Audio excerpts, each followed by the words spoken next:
नमस्कार, आचार्याच्या अकॅडमीमध्ये तुमचं सगळ्यांचं स्वागत आहे। आज आपण सुक्ती सुधा शिकणार आहोत। या सुक्ती सुधा या पाठामध्ये आपल्याला वेगवेगळे सुभाषित शिकायला मिळणार आहे आणि त्या सुभाषितामधून काही आपल्याला घेण्यासारखं आहे, म्हणजे काय आपल्या जीवनामध्ये काही उतरवण्यासारख्या फार छान छान गोष्टी आपल्याला यामध्ये शिकायला मिळणार आहेत। तर आपण पाहू। पहिल्यांदा सुक्ती सुधा या शब्दाचा अर्थ लक्षात घ्या। सुक्ती सुधा तुम्ही अनेकदा शब्द ऐकला असेल, सुविचार ऐकलं ना? सुविचार म्हणजे काय? चांगले विचार। तसं सुउक्ती म्हणजे काय? चांगल्या उक्ती किंवा चांगली वचनं। सुक्ती शब्दाचा अर्थ काय झाला? सुक्ती शब्दाचा अर्थ झाला चांगली वचनं। लक्षात आलं? चांगली वचनं। आता एक गोष्ट लक्षात ठेवा, सुधा शब्द ऐकलाय का तुम्ही नेहमी? सुधा म्हणजे कशाला म्हणतात? सुधा कशाला म्हणतात? सुधा अमृताला म्हणतात संस्कृतमध्ये। कशाला म्हणतात? सुधा या शब्दाचा अर्थ होतो अमृत। काय होतो? आता एक मला एक सांगायचंय तुम्हाला असं वाटेल की हे म्हणजे तत्वज्ञान आहे की काय, पण नाही। तुम्हाला मी सांगतो, अमृत ही जी संकल्पना आहे तुम्ही अनेकदा ऐकली असेल, बरोबर आहे? अमृत या शब्दाचा ऍक्च्युअली जो अर्थ आहे ना, तो अर्थ आहे ज्ञान। म्हणजे काय? जे कधीही मरत नाही, जे कधीही मरत नाही। मला सांगा, जे 4000 वर्ष किंवा 10000 वर्षापूर्वी जे लिहून ठेवलेलं ज्ञान होतं ते आज मेले का? नाही। मग जे मरत नाही याच्यामध्ये शब्द पहा, मृत, अमृत, न मृत इति अमृत, म्हणजे जे कधीही मरत नाही त्याला काय म्हटलं जातं? अमृत। आणि असं या जगामध्ये फक्त ज्ञानच आहे। म्हणून सुक्ती म्हणजे काय? चांगल्या वचनांचं अमृत।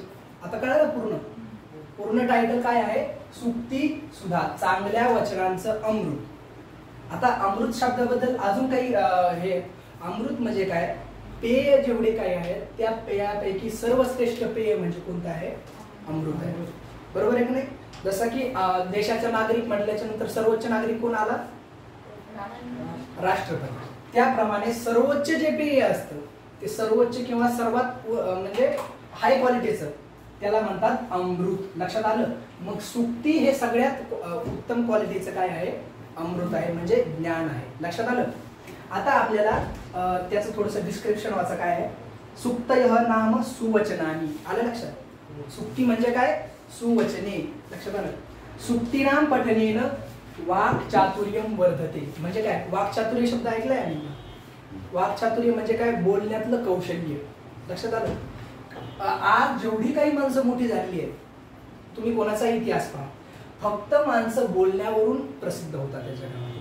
तुमचे कपडे कसे आहेत, तुम्ही कसं वागता किंवा तुम्ही दिसायला कसे आहात, हे फक्त 2 मिनिट पाहिलं जातं। तिथून पुढे तुम्ही काय बोलता आणि तुम्ही काय करता याच्याकडे सगळ्यांचं लक्ष असतं। बरोबर आहे की नाही? त्याप्रमाणे इथं काय सांगितलंय? सुक्तीनाम पठनेन वाक्चातुर्यं लभते, म्हणजे काय? वर्धते म्हणजे काय? सुक्ती ह्या जे श्लोक आहेत यांच्या अभ्यासानं काय होतं? आपल्यातलं वाक्चातुर्य प्रगट होतं, वाढतं। लक्षात आलं? आज कपिल शर्मा असेल किंवा नरेंद्र मोदी असतील, ही जी उदाहरणं आहेत ही कशाची उदाहरणं आहेत? फक्त वाक्चातुर्यामुळे ही लोक पुढे गेली, प्रसिद्ध झाली। म्हणून वाक्चातुर्य आपल्यामध्ये सुवचनांनी वाढू शकतं। बरोबर आहे की नाही? म्हणजे काय? सुभाषितांनी आपल्यामध्ये वाक्चातुर्य वाढतं। सुक्तीनाम प्रयोगः लेखने भाषणेच प्रभाव जनयति। आता तुम्ही अनेकदा भाषण ऐकले असतील। भाषणामध्ये जर एखादं वचन टाकलं किंवा एखादा श्लोक म्हटला किंवा जर एखादं एक वेगळं कलात्मक वाक्य जर वापरलं तर आपल्याला काय होतं? ते आवडतं। भाषणाचा त्याच्यामुळे प्रभाव पडतो। म्हणून या ठिकाणी त्यांनी काय सांगितलंय? या सुवचनांनी तुमच्या भाषणामध्ये काय होतो? प्रभाव पडतो। लक्षात आलं? आता खाली पहा, उक्तमेव किंवा असं म्हटलंय सुद्धा, खिन्नम चापि सुभाषितेन रमते स्वीयं मनः सर्वदा। म्हणजे काय? जी माणसं अतिशय दुःखी आहेत, खिन्न म्हणजे काय? खिन्न म्हणजे उदास, दुःखी।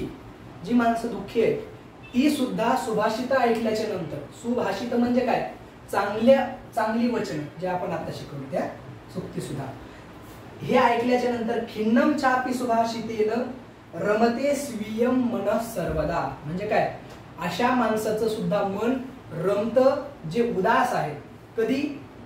ज्यावेळेस आपण सुवचन ऐकतो किंवा चांगल्या गोष्टी आपल्याला ऐकायला मिळतात त्यावेळेस। लक्षात आलं?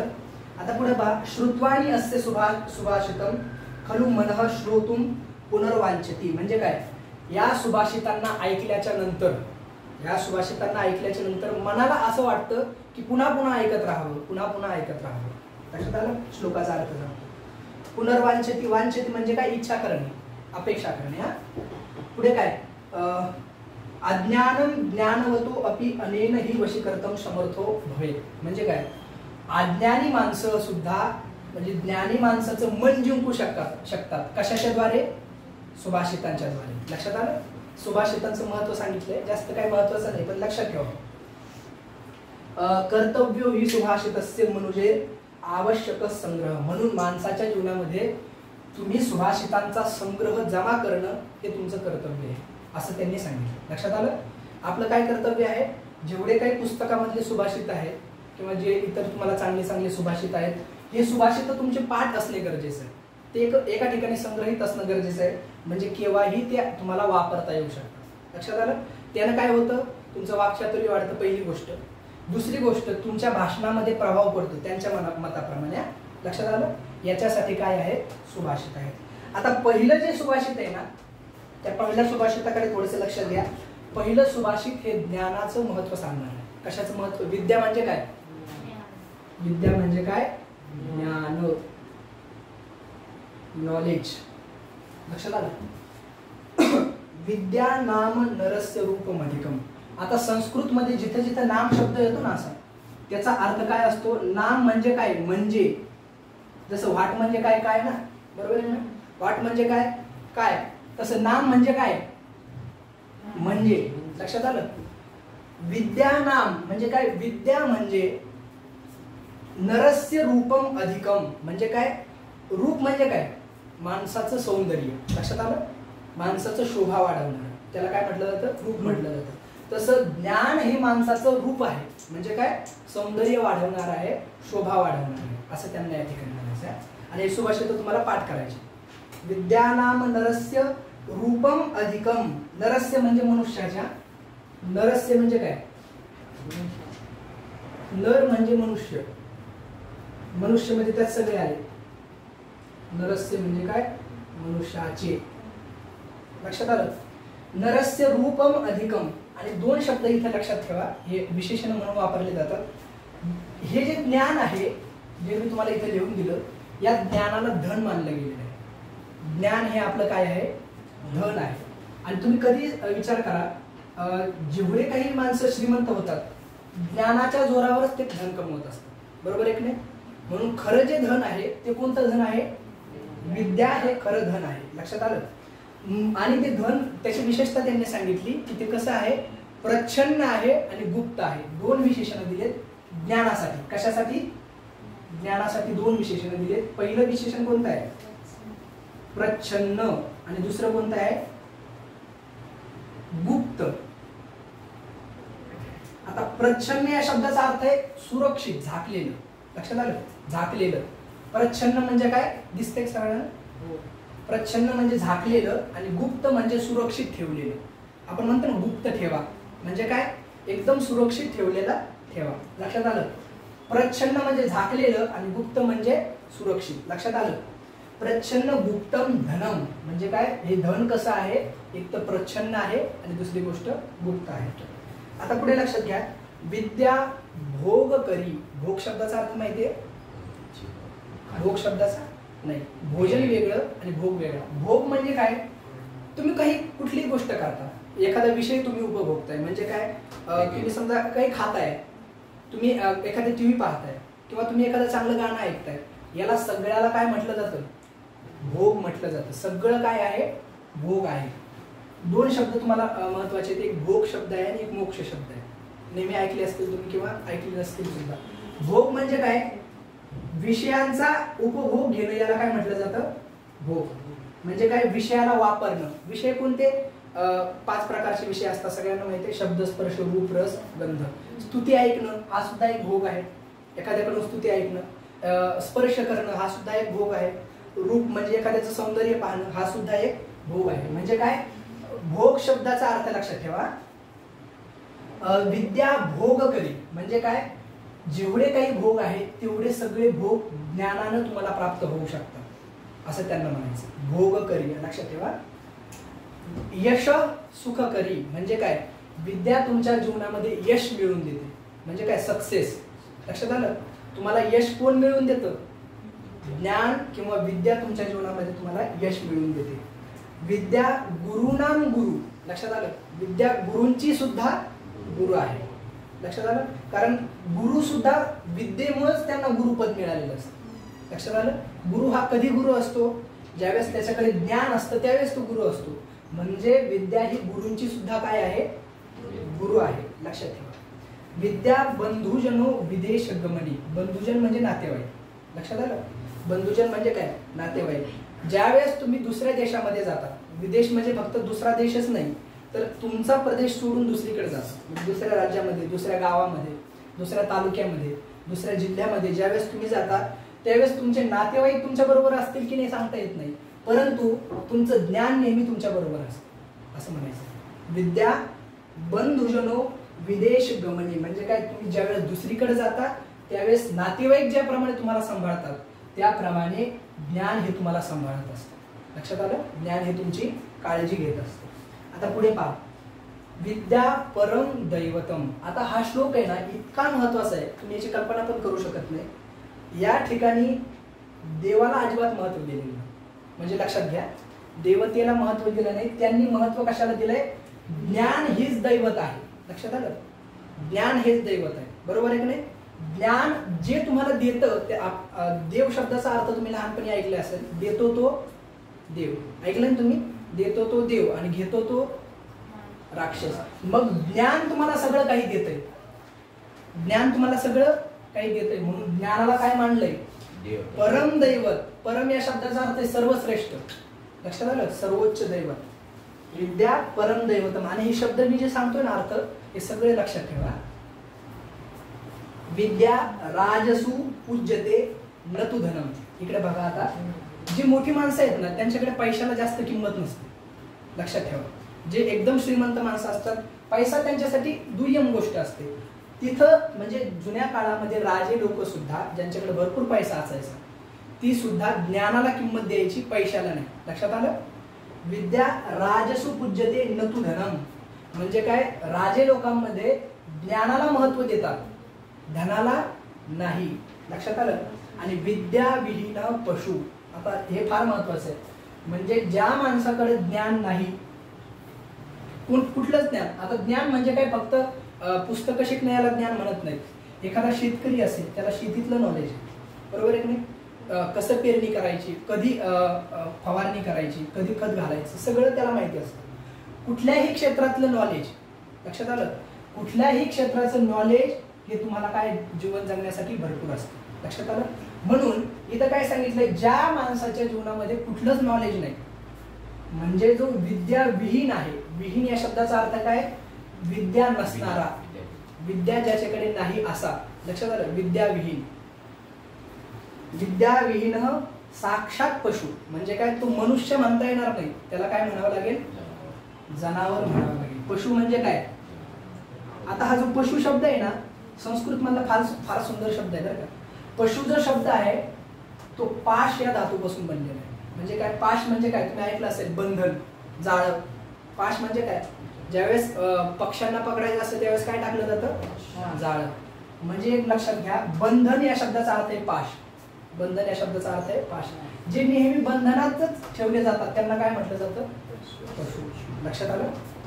आता या श्लोकामध्ये तुम्हाला काही अडचण आहे, बरं. हा श्लोक तुम्हाला म्हणण्याकरता काही कठीणाई जाणार आहे का, म्हणायची आवश्यकता आहे आपल्याला, नाही ना. ठीक आहे, सगळ्यांना चालतंय. आता पुढचा जो श्लोक आहे ना तो तर संतांचं लक्षण आहे आणि आपल्या जीवनामध्ये सुद्धा फार उपयोगी येऊ शकतं. काय असतं माहितीये का, ह्या ज्या गोष्टी आहेत ना सुभाषितामध्ये, यात मानवी जीवनाचं तत्वज्ञान त्यांनी कमी शब्दामध्ये सांगण्याचा प्रयत्न केलेला असतो. म्हणजे काय, तुमचं जीवन जास्तीत जास्त सुखी व्हावं याच्यासाठी कमीत कमी शब्दात जास्तीत जास्त ज्ञान ज्याच्यात सांगितलेलं असतं त्याला काय म्हटलं जातं, सुभाषित असं म्हटलं जातं. आता इथं जे त्यांनी सांगितलंय, आता सध्या याची फार गरज आहे. हा जो श्लोक आहे ना याची फार गरज आहे.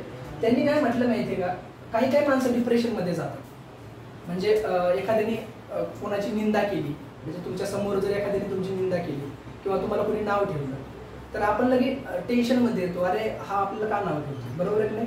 किंवा एखाद्या गोष्टी तुम्हाला अपयश आलं, अपयश आल्याच्या नंतर मुलं काय करतात, डिप्रेशनमध्ये जातात. आता काल परवाच माझा एक मित्र होता, म्हणजे नीटची परीक्षा देण्याच्या अगोदरच त्याने औषध घेतली, टेन्शनमध्ये आला.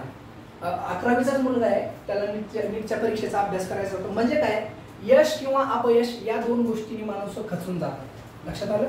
जर अपयश येणार असेल तर माणसं काय होतात, खचतात. त्याच्यासाठी धैर्य वाढवणारा हा श्लोक आहे. लक्षात आलं? माणसाचं धैर्य वाढवणारा स्टॅबिलिटी पाहिजे. म्हणजे काय, तुमच्यात स्थैर्य पाहिजे.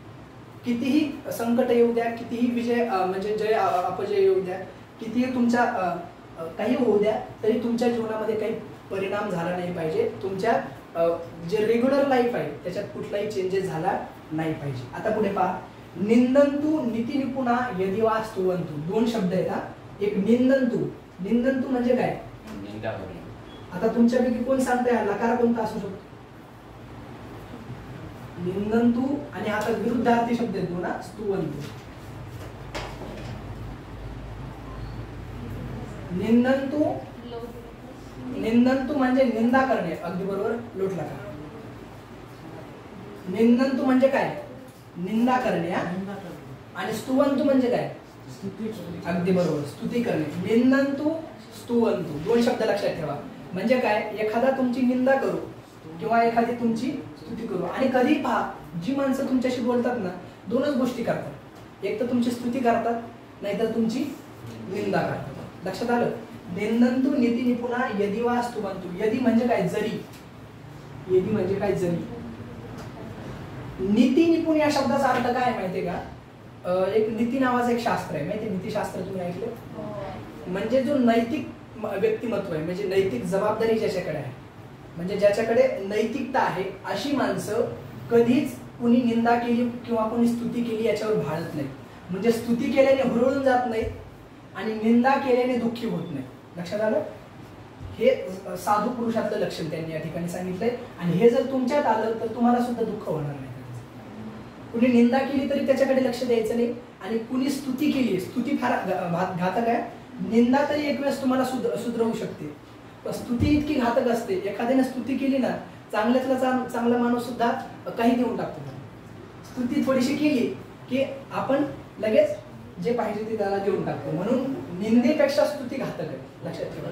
निंदंतु यदि वा स्तुवंतु म्हणजे काय, जे नीतीमध्ये निपुण माणसं असतात, म्हणजे जे कुशल माणसं असतात, त्यांची कोणी निंदा केली तरी त्यांच्यावर परिणाम होत नाही, आणि त्यांची कोणी स्तुती केली तरी त्यांच्यावर परिणाम होत नाही. लक्षात ठेवा. लक्ष्मी ही समाविशतु गच्छतु वा यथेष्टम. आता हा सुद्धा इतके महत्वाचे आहे. या गोष्टी तुम्ही फक्त याच्याकडे सिरियसली पहा, थोडंसं म्हणजे तुमच्या जीवनाच्या दृष्टिकोनातून पहा. त्यांना असं म्हणायचंय, कधी कधी माणसाच्या जीवनामध्ये असं होतं की खूप पैसा येतो, बरोबर आहे की नाही, आणि कधी कधी असं होतं एकदम हालाकीची परिस्थिती येते, म्हणजे खाण्याकरता सुद्धा त्याच्याकडे पैसे नसतात. अशी अवस्था येते, बऱ्याच लोकांच्या जीवनामध्ये येते. परंतु अशी अवस्था आल्याच्या नंतर माणसाने त्याच्यात कुठलं नाही पाहिजे. म्हणजे काय, आपला जो निश्चय आहे तो ढळला नाही पाहिजे. म्हणजे काय, थोडाफार पैसा, आता एखादा तुम्ही नवीन व्यवसाय सुरू केला, कधी तुम्हाला प्रॉफिट होऊ शकतं, कधी तुमचा लॉस होऊ शकतो, बरोबर आहे की नाही. आता लॉकडाऊन मध्ये कित्येक लोकांचा लॉस झाला की नाही, मग त्यांनी सगळं सोडून द्यायचं का, नाही. कधी लक्ष्मी समाविशतु म्हणजे काय, पैसा कधी येतो. लक्ष्मी म्हणजे काय, लक्ष्मी म्हणजे काय, धनाची देवता, किंवा पैसा कधी तुमच्या घरामध्ये समावेश होतो म्हणजे काय, घरात येतो. आणि किंवा गच्छतु वा यथेष्टम, तिच्या मनाप्रमाणे निघून गेली तरी काय हरकत नाही. लक्ष्मी. लक्षात आलं? म्हणजे पैसा तुमच्या घरात आला काय आणि पैसा गेला काय, याचा दोन्ही गोष्टीचा जो दुःख मानत नाही तो नीती निपुण. लक्षात आलं? नीती निपुण शब्द लक्षात ठेवा. आणि अजून पुढे एक शेवटी शब्द दिलाय, दुसरा शब्द आहे धीर. दोन शब्दाबद्दल आपलं विश्लेषण चाललंय. धीर कुणाला म्हणायचं आणि नीती निपुण कुणाला म्हणायचं. आणि यातलं एखादं जरी लक्षण तुमच्या जीवनात उतरलं तरी तुम्हाला याचा बराच फायदा होऊ शकतो. लक्षात आलं? कुणी निंदा केली, स्तुती केली पाहायचं नाही. पैसा आला गेला याच्याकडे लक्ष द्यायचं नाही. म्हणजे लॉस प्रॉफिट होतच असतं. म्हणजे याच्यामुळे तुमचं जीवन ढळलं नाही पाहिजे, तुमच्या निश्चयापासून तुम्ही ढळले नाही पाहिजे. आता पुढे पहा, अद्यैव मरणम युगांतरेवा. आता हे तर इतकं महत्वाचं आहे. आता पहिल्यांदा इथं लिहू पैसा, म्हणजे इथं लिहू प्रॉफिट, आणि इथं काय लिहू लॉस. लक्षात आलं? म्हणजे पैसा आला काय आणि गेला काय. आता तिसरी गोष्ट तुम्हाला काय लिहायची इथं, अद्यैव मरणम म्हणजे काय, आज मरण येऊ.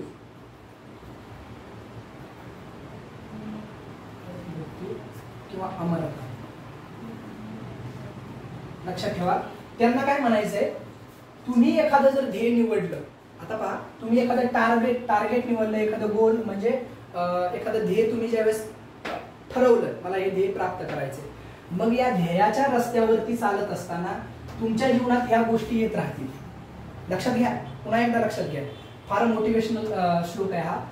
या रस्त्यावरती चालत असताना ज्यावेळेस तुम्ही ध्येयाकडे जाता त्यावेळेस कुणी तुम्हाला नावं ठेवू शकतं, तू हे चुकीचं करतेस किंवा तू हे चुकीचं करतोस, बरोबर आहे की नाही. कुणी तुमची स्तुती करू शकतं. या गोष्टीमध्ये तुम्ही अडकलात तर तुम्ही मध्येच संपला. लक्षात आलं? तुम्ही कधीही इथपर्यंत पोहोचू शकत नाही, हे तुम्हाला सांगतोय. दुसरी गोष्ट, या ध्येयाच्या मार्गावर चालत असताना तुम्हाला कधी प्रॉफिट होऊ शकतं, कधी तुमचा लॉस होऊ शकतो. म्हणजे काय, कधी पैसा येऊ शकतो, कधी पैसा जाऊ शकतो, बरोबर आहे की नाही. मग पैसा थोडासा कमी पडला म्हणून तुम्ही मागे फिरायचंय का तुमच्या ध्येयापासून? नाही. लक्षात आला?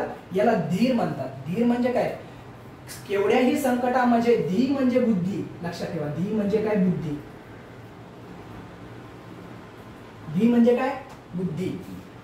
केवढंही संकट येऊ द्या, त्या संकटामध्ये ज्याची बुद्धी स्थिर राहते त्याला धीर असं म्हटलं जातं. लक्षात आलं?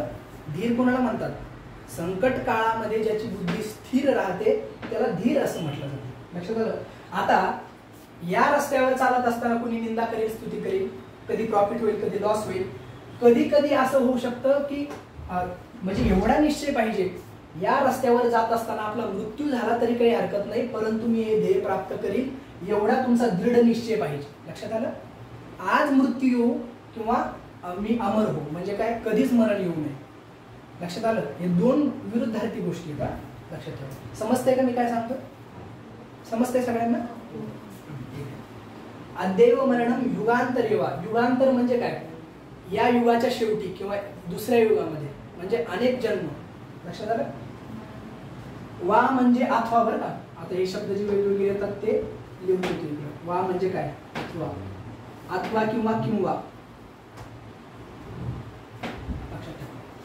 आता काय राहिलंय, न्यायात पतः न प्रविचलंती धीरा. आता इथं लक्षात घ्या, तुम्हाला हा रस्ता काढून दिलाय ना इथं, या रस्त्याला संस्कृत मध्ये पथ असं म्हणतात. काय म्हणतात? पथ म्हणजे काय, तुम्ही ऐकलं, राजपथ ऐकलं ना, म्हणजे राजमार्ग म्हणजे काय, हा पथ म्हणजे काय, मार्ग. तुम्ही या न्यायाच्या रस्त्यावरून ज्यावेळेस चालत असता, न्यायाच्या म्हणजे काय, लिगली. लक्षात आलं? ज्यावेळेस तुम्ही एखाद्या चांगल्या कामासाठी जात आहात किंवा एखादं चांगलं तुम्ही ध्येय प्राप्त करण्यासाठी प्रवास करत आहात, तर त्यावेळेस न्यायात पतः न प्रविचलंती धीरा. म्हणजे काय, धीर माणसं इथं विचलित होत नाही. विचलित होत नाहीत म्हणजे काय, डगमगत नाही. काही काही माणसं अशा असतात, थोडंसं कोणी त्यांना काही बोललं तरी लगेच त्यांचं पूर्ण धैर्य खचून जातं. म्हणजे असं असू नये माणसाने. याच्यामध्ये एकच सांगताय, तुम्ही स्ट्रॉंग व्हा. लक्षात आलं? कळालं का तुम्हाला हा श्लोक पूर्ण? आता पुन्हा सांगण्याची गरज आहे याला. यथेष्टम या शब्दाचा अर्थ आहे तुमच्या इच्छेप्रमाणे. यथा इष्टम, दोन शब्द आहेत त्याच्यात. यथा म्हणजे जशी इच्छा, यथा इष्टम शब्द आहेत, दोन शब्द आहेत. यथा प्लस इष्टम म्हणजे तिच्या मनाप्रमाणे जसं करायचं तसं करू द्या. कुणाच्या? लक्ष्मीच्या. लक्षात आलं? गच्छतु यथेष्टम. यथेष्टम म्हणजे काय, जशी इच्छा. लक्षात आलं? आता पुढे पहा, आता जो श्लोक आहे ना तो थोडासा वेगळा आहे. फार महत्वाचे श्लोक आहेत, मुलांना विसरू नका कधी. हे सगळ्यांना लक्षात आलं? पूर्ण श्लोक समजला ना? मुलांना समजलं पाहिजे. आता थोडासा वेगळा आहे श्लोक, पण फार सुंदर आहे, छान आहे. त्यांना असं म्हणायचंय, जास्त बडबड करणं चांगलं नसतं. काय म्हणायचं? अयोग्य ठिकाणी बडबड करणं चांगलं नसतं. बोलणं चांगलंच आहे, पण जिथं नाही तिथं बोलणं चांगलं नसतं, एवढाच त्याचा अर्थ आहे. लक्षात आलं? त्यांना काय म्हणायचंय, त्यांनी 2 उदाहरणं दिली. म्हणजे काय उदाहरणं दिली त्यांनी? आत्मनो मुख दोषेन बध्यन्ते शुक सारिका. शुक आणि सारिका. शुक म्हणजे काय? आणि सारिका म्हणजे काय? अरे वा, माहिती. शुक सारिका म्हणजे काय? पोपट आणि मैना. आत्मनो मुख दोषेन. आता पहा त्यांच्यामधला गुण येतो, म्हणजे ते छान आवाज काढतात ना पोपट मैना, त्यांच्यातला तो गुण आहे. परंतु जास्त आवाज काढतात आणि तो लोकांना आवडतो म्हणून लोक त्यांना बंधनात टाकतात. कशात टाकतात लोक त्यांना? पिंजऱ्यात टाकतात. कधी कावळे धरून पिंजऱ्यात ठेवलेत का? कावळ्याचा आवाज ऐकला असे कानावर दगड पडल्यासारखे वाटतं, बरोबर आहे की नाही? मग कुणाला आपण पिंजऱ्यामध्ये ठेवतो? पोपटाला. जे चांगले बोलतात. म्हणून जास्त चांगलं बोलत जाऊ नका, बंधनात अडकू शकतो. ठीक आहे. आत्मनो म्हणजे काय? स्वतःच्या. आत्मनः म्हणजे काय? स्वतःच्या. मुख दोषेन म्हणजे काय? मुख म्हणजे काय? वाणी, तोंड. तुमच्या बोलण्यातल्या दोषामुळे, म्हणजे तुमच्या वाणीच्या दोषामुळे तुम्हाला बंधनात टाकलं जाऊ शकतं. बध्यन्ते शुक सारिका. आता एक गोष्ट लक्षात ठेवायची तुम्हाला इथं अजून. तुम्हाला आज एक प्रश्न असा येतो की तुम्हाला अन्वय करायचं सांगितलं जातं. म्हणजे काय? या श्लोकाचा अन्वय करा. अन्वय म्हणजे काय असतो ते खाली पहा. वरच्या श्लोकाचा शक्यतो येत नाही, कारण 4 ओळीचा येत नाही, 2च ओळीचा येत असतो. ते तुम्हाला सांगतो. यदी म्हणजे खाली पहा. शुक सारिका आत्मनः मुखदोषेन बध्यन्ते. म्हणजे काय? शुक आणि सारिका आत्मनः. अन्वय काय असतो माहिती का?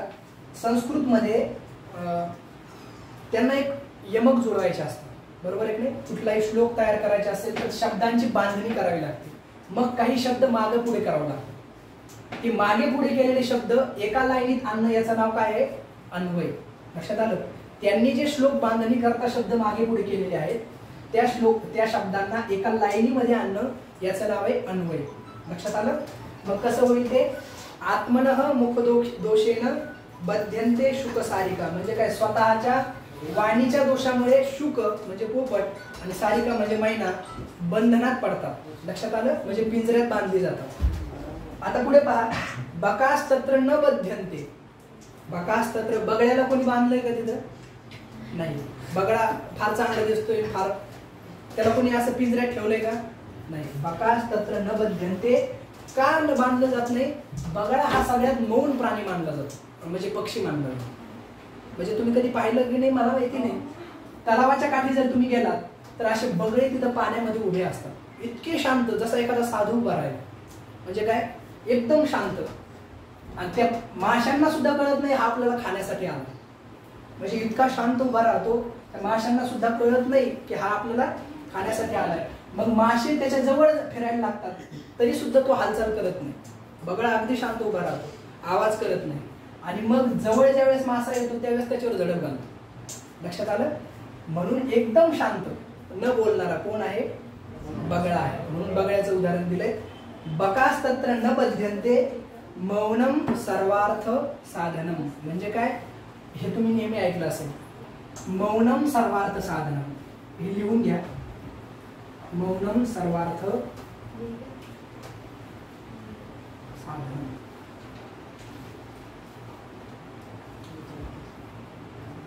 जिथं तुम्हाला बोलता येत नाही ना, म्हणजे जिथं आपली योग्यता नाही बोलण्याची, तिथं तुम्ही मौन धारण करा. त्या मौनानं तुमचं सगळं काही साध्य होईल. लक्षात आलं? म्हणजे चुकीचं बोलण्यापेक्षा शांत बसलेलं चांगलं, असं त्यांना म्हणायचं. काय म्हणायचंय? अयोग्य बोलण्यापेक्षा न बोललेलं बरं. कळालं? मौनम सर्वार्थ साधन. कारण माणसाचं व्यक्तिमत्व हे त्याच्या बोलण्यातून प्रगट होत असतं. नेहमी लक्षात ठेवा. माणस जाणीजे बोले. म्हणजे काय? माणसाचं मन त्याच्या बोलण्यावरून कळतं याचं मन कसं आहे. लक्षात आलं? म्हणून नेहमी लक्षात ठेवा, बोलताना विचार करायचा. कारण तुम्ही म्हणजे एखादा नवीन व्यक्ती तुम्हाला ज्यावेळेस पहिल्यांदा भेटतो त्यावेळेस तुम्हाला त्याच्याबद्दल काहीच कल्पना नसते, पण ज्यावेळेस तो बोलतो ना त्यावेळेस लक्षात येतं अरे याची क्वालिटी काय. लक्षात आलं? मौनम सर्वार्थ साधन. ठीक आहे, चालतंय. रथस. आता पुढचा जो श्लोक आहे थोडासा कठीण आहे. हे समजलं सगळ्यांना? आणि खालचा अन्वय पण लक्षात ठेवा. शुकसारिका आत्मनः मुखदोषेन बध्यांते म्हणजे काय? पुन्हा एकदा सरळ अर्थ सांगतो. पोपट आणि मैना स्वतःच्या वाणीच्या दोषामुळे बंधनात अडकले जातात. पुढे काय सांगितलंय? तत्र बकाः न बध्यन्ते, असंच तुम्हाला त्या ठिकाणी अन्वय लिहायचं. तत्र बकाः न बध्यन्ते, तत्र म्हणजे काय? तेथे. तेथे बगळे बांधले जात नाहीत का? अतः, अतः शब्दाचा अर्थ आहे म्हणून. अतः म्हणजे काय? म्हणून मौन हे सर्वार्थ साधन आहे. सगळं काही तुम्हाला मिळतं कशाने? मौनाने. त्याच्यामुळे जिथं कमी बोललेलं चांगलं. झालं सगळ्यांचं? आता हा जो श्लोक आहे ना थोडासा डिफिकल्ट आहे, पण सांगतो तुम्हाला. त्यांना असं म्हणायचंय, एखाद्या माणसाच्या जीवनात खूप अडचणी येतात. म्हणजे काही काही माणसं आहे ना कारण सांगतात, मी खूप मोठा झाला असतो, मी खूप शिकला असतो, पण आमच्या घरात लाईट नव्हती. आहे की नाही? सांगतात ना असे काही काही माणसं. मला कलेक्टरच व्हायचं होतं, पण आमची परिस्थिती चांगली नव्हती. म्हणजे बरीच माणसं असं असतात, आपल्या अपयशाचं खापर दुसऱ्यावर फोडतात. बरोबर आहे की नाही?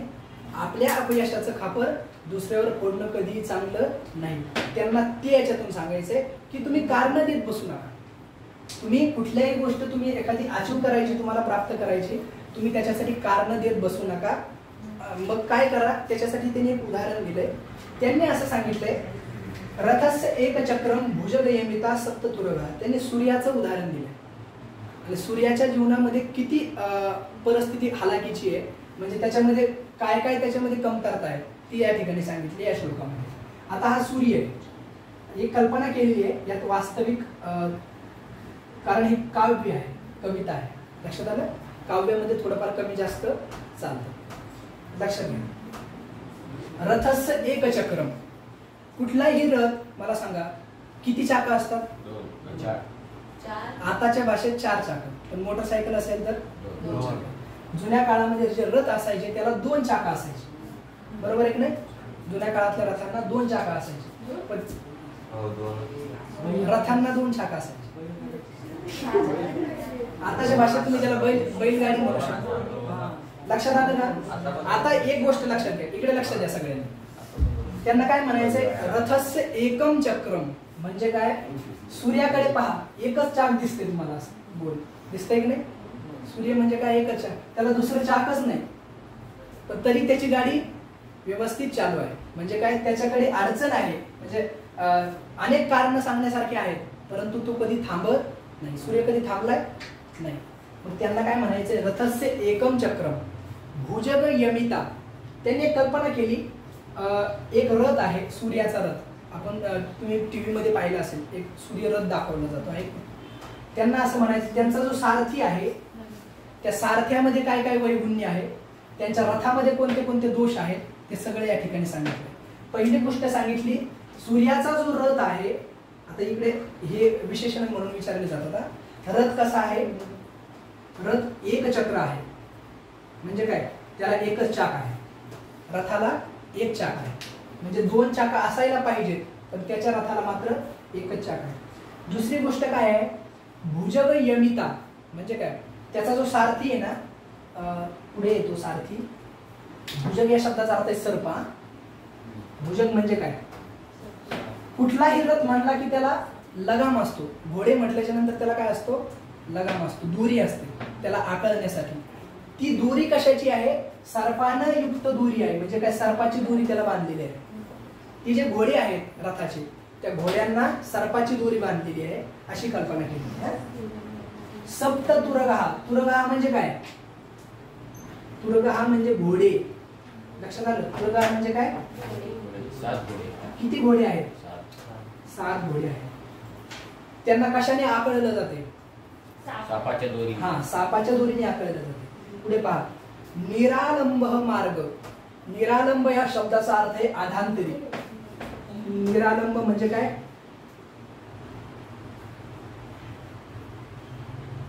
आलंब या शब्दाचा अर्थ आहे आधार, आणि निरालंब म्हणजे काय? निराधार. म्हणजे आता तुम्ही रस्त्यावर तुमची गाडी चालवता, तुम्हाला पृथ्वीचा आधार आहे. तुमची गाडी का चालते? पृथ्वीच्या आधारावर चालते. पण सूर्याला काही आधार आहे का? सूर्यासाठी कुणी म्हणजे हायवे तयार केलेला आहे का? केलेला आहे का सूर्याच्या रथासाठी? नाही. निरालंब म्हणजे आधांतरी त्याचा मार्ग आहे. निरालंब मार्ग चरण विकल सारथी रपी. आता हे एक गोष्ट लक्षात ठेवा, त्याचा जो सारथी आहे अरुण नावाचा सारथी आहे. सूर्याचा सारथी कोण आहे? अरुण. त्याचा जो सारथी आहे तो पांगळा आहे असं त्याला म्हणायचं. चरण विकल, चरण म्हणजे काय? चरण म्हणजे पाय, चरण म्हणजे पाय, आणि विकल म्हणजे काय? विकलांग आपण म्हणतो ना, त्याला पाय म्हणजे त्याचा पाय काय आहे? मोडलेला आहे. चरण विकल म्हणजे त्याला एक पाय नाही, हे लक्षात ठेवा. सारथी म्हणजे काय? आताच्या भाषेत ड्रायव्हर. आताच्या भाषेत काय? ड्रायव्हर. जो रथ चालवतो, आताच्या भाषेत जो गाडी चालवतो त्याला काय म्हटलं जातं? ड्रायव्हर. तो ड्रायव्हर सुद्धा कसा आहे? चरण विकल म्हणजे काय? पायाने पांगळा आहे. ठीक आहे. फक्त 2 श्लोक राहिलेत आपले आता. पुढे काय? रवीर याती अंतम प्रतिदिनम अपारस्य नभस. म्हणजे काय? एवढ्या सगळ्या त्याच्यामध्ये उणीवा आहे. म्हणजे काय? त्याचा जो ड्रायव्हर आहे त्याला पाय नाही. पुन्हा एकदा सांगतो, त्याच्या जीवनात अडचणी किती आहे. ड्रायव्हरला पाय नाही, घोडे एक तर 4 असायला पाहिजेत किंवा 8 असायला पाहिजे, तिथं 7च घोडे. लक्षात आलं? म्हणजे विषम संख्या आहे. रथाचं एकच चाक आहे. रथाला 2 चाक पाहिजेत पण त्याला एकच चाक आहे. पुन्हा मार्ग जो आहे तो निरालंब आहे, म्हणजे त्याला आधारच नाही. लक्षात आलं? निराधार आहे. म्हणजे काय? आधांतरी मार्ग आहे. लक्षात आलं? एवढ्या सगळ्या अडचणी सूर्याकडे असताना सुद्धा कधी सूर्य आपलं मार्गक्रमण थांबवत नाही. तो उगवल्याच्या नंतर आस्तापर्यंत जातोच. लक्षात आलं? आता हे लक्षात ठेवा. रवीर याती म्हणजे काय? जातो. रवीर याती एव अंतम. अंतम म्हणजे काय? शेवटपर्यंत जातो. शेवटपर्यंत जातो. प्रतिदिनम अपारस्य नभस्य म्हणजे काय? नभ म्हणजे आकाश. नभ म्हणजे काय? नभ म्हणजे काय? आकाश. आकाशाच्या या कडीपासून त्या कडेपर्यंत तो जातो. एवढे सगळं त्याच्या जीवनामध्ये अडचणी असताना सुद्धा त्यांना याच्यातून एक सांगायचे की तुमच्या जीवनात एखादी अडचण असली म्हणून तुम्ही माघार घेऊ नका. लक्षात आलं? कितीही अडचणी असल्या तुम्ही चालत राहा. त्या सूर्याचा तुम्ही आदर्श जीवनामध्ये घ्या.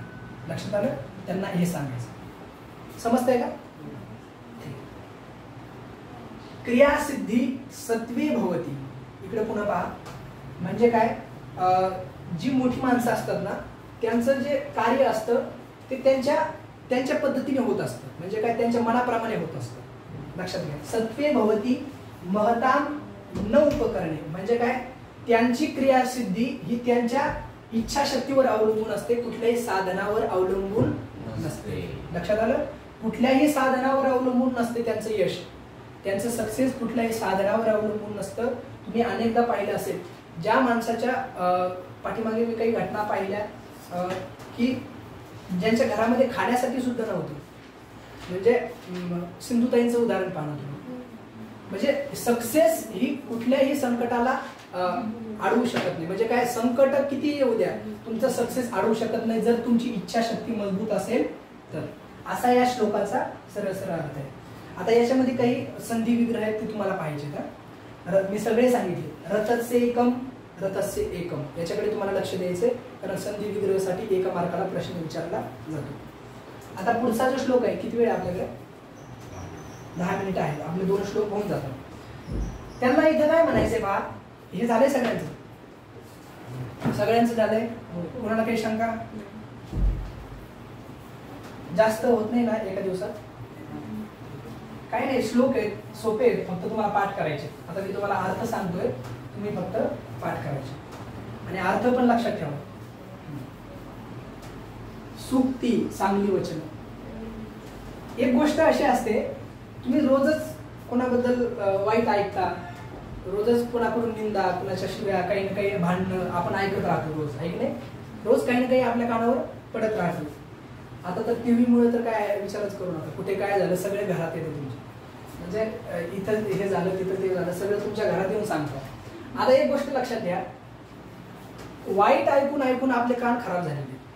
कधीतरी माणसाने चांगलं ऐकलं पाहिजे. लक्षात येत आहे? कधीतरी सुउक्ती म्हणजे काय, चांगली वचनं कधी कधी आपल्या कानावर पडली पाहिजे, म्हणून हे सुभाषित पाठ करा. लक्षात आलं.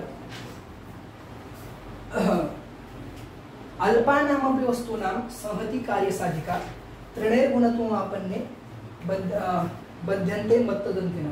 आता हा जो श्लोक आहे ना तो युनिटीवर आधारित आहे. युनिटी म्हणजे काय, एकता, एकतेवरती आधारित. लक्षात आलं. तुमची एकी किंवा तुमचं ऐक्य, त्या ऐक्यावरती आधारित हा श्लोक आहे. म्हणजे काय, तुम्ही जितकी संघटित होऊन राहाल तितकं तुमच्यामध्ये ताकद वाढते असं त्यांना सांगायचं. आता याची मी तुम्हाला अनेक उदाहरणं देऊ शकतो. ज्या कम्युनिटीमध्ये किंवा ज्या धर्मामध्ये एकता जास्त आहे त्या धर्माच्या नादी कुणी लागत, त्यांच्यावर कुणी टीका करत, ज्यांच्यात एकता नाही त्यांच्यावर करतात. लक्षात आलं. म्हणून तुमच्यामध्ये काय पाहिजे, एकता पाहिजे, युनिटी पाहिजे.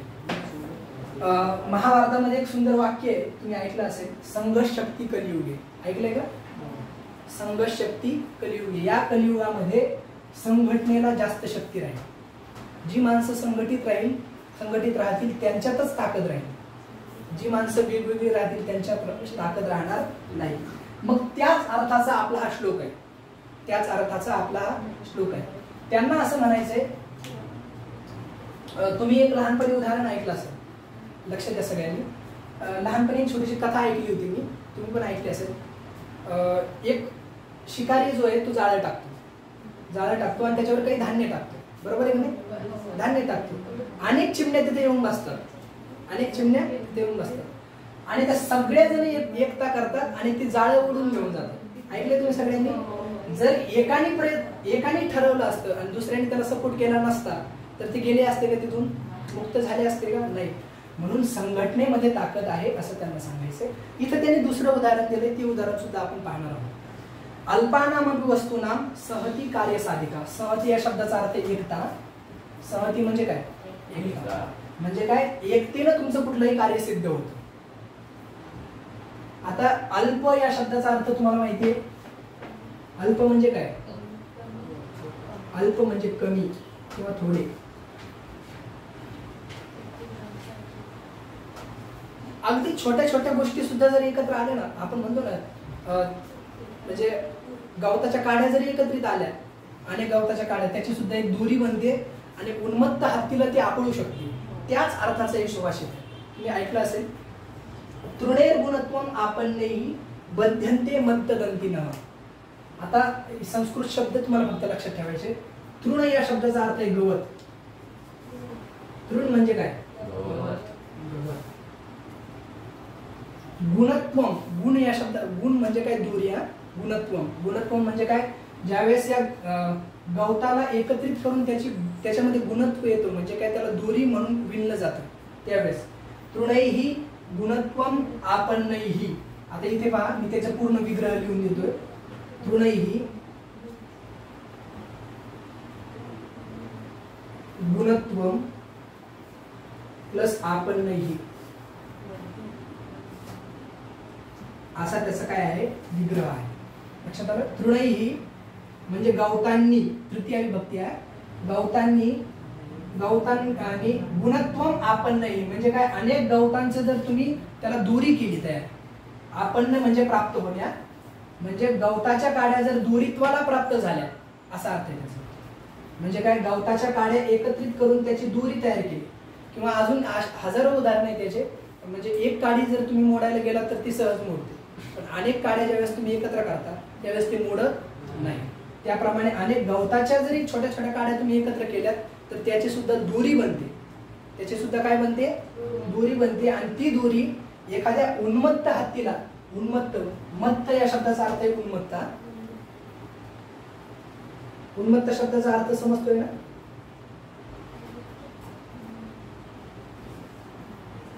तो शब्द वापरू नाही शकत रेकॉर्ड सगळे. उन्मत्त, मत्त दंतीनः. लक्षात आलं. उन्मत्त हत्ती. दंतीनः या शब्दाचा अर्थ काय आहे, हत्ती.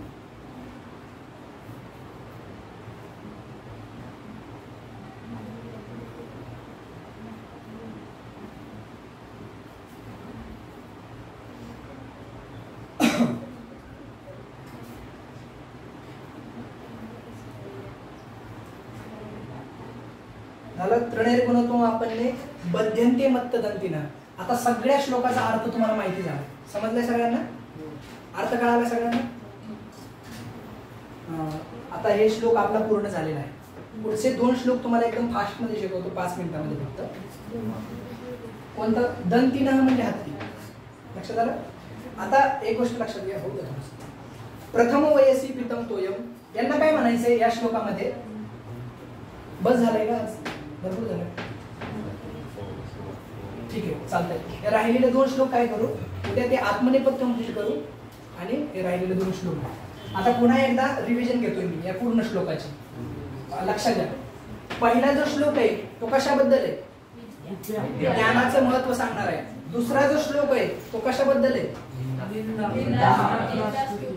निंदास्तुती नाही, माणसाच्या जीवनात ध्येयाकडे जात असताना तुमच्या जीवनामध्ये येणाऱ्या अडचणीवर मात करणं, त्याच्यामध्ये धीर माणसावरती, बुद्धी स्थिर असण्यावर. धीर किंवा नीती निपुण माणसाची लक्षणं आहेत दुसऱ्या श्लोकामध्ये.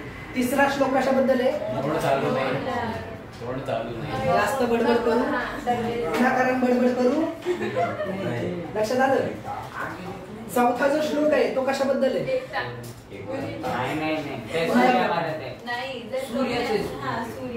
अडचणी सांगू नका, कारण देत बसू नका, याच्यावरती चौथा श्लोक आहे. 5वा श्लोक कशावरती आहे? एकदम खरं. अल्पानाम वस्तूनाम सहती कार्य साधिका. आता हे जे श्लोक सांगितलेत या प्रत्येक श्लोकातून तुम्हाला काहीतरी वेगळं शिकायला मिळालं नाही? ठीक आहे, म्हणून आता काय करायचंय?